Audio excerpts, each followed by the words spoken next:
I-block mo siya. Zero contact. Para makamove on ka. Then you will have peace. You can still have peace even if you don't forgive.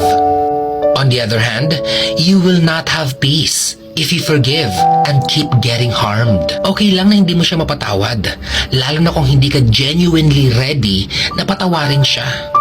Pwede kang mag-move on nang hindi siya pinapatawad. Tapos every time na nakikita mo siya, nakikita mo yung mga post niya or anything na tungkol sa kanya, ramdam na ramdam mo pa rin yung mga sakit na ginawa niya. Hindi yun peace of mind. Tapos sasabihin mo naka-move on ka na dahil napatawad mo na siya. Pero nasasaktan ka sa tuwing nakikita mo siya. Ginagago mo lang yung sarili mo eh. Hindi ka maka-move on dahil ayaw mong mag-move on. Mahirap kalaban ng sarili.